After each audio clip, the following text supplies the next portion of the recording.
ধাৰ্মিক গণক স্বৰ্গলৈ নিব অধৰ্মৰ পথত চলা লোকক নৰকৰ জুই পেলাই দিব যীশু যেতিয়া ধৰালৈ আহিব ধাৰ্মিক গণক স্বৰ্গলৈ নিব অধৰ্মৰ পথত চলা লোকক নৰকৰ জুই পেলাই দিব পাপীৰ দ্বিতীয় মৃত্যু আত্মাত ঘটিব অনন্তকাল নৰকত থাকিব।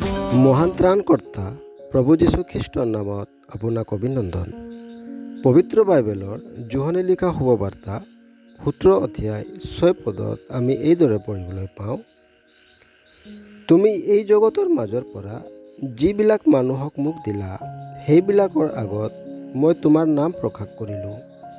তেওঁবিলাক তোমাৰেই আছিল, তুমি তেওঁবিলাকক মোক দিলা আৰু তেওঁবিলাকে তোমাৰ বাক্য পালন কৰিলে।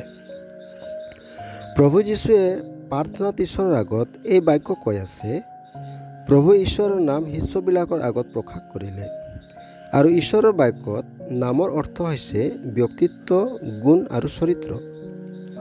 ঈশ্বৰৰ সম্পূৰ্ণ সত্য স্বভাৱক প্ৰভুৱে পূৰ্ণতাৰে প্ৰকাশ কৰিলে।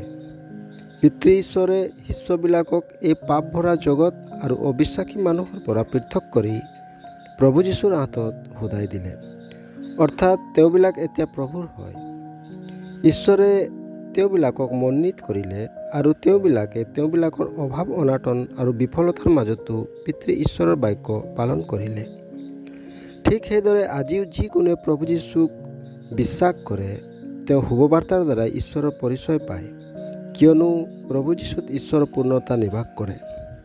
সেই ব্যক্তি ঈশ্বৰৰ নাম অৰ্থাৎ ব্যক্তিত্ব, গুণ আৰু চৰিত্ৰৰ পৰিচয় পায়। এতিয়া তেওঁ প্ৰভুৰ হৈ পৰে, তেওঁ পৰিত্ৰাণ পায় আৰু সদা সৰ্বদাৰ বাবে ঈশ্বৰৰ সন্তান বুলি আখ্যাত হয়। প্ৰভু যীশুক বিশ্বাস কৰি ঈশ্বৰৰ সন্তান হ'বলৈ ঈশ্বৰে আপোনাকো সহায় কৰক।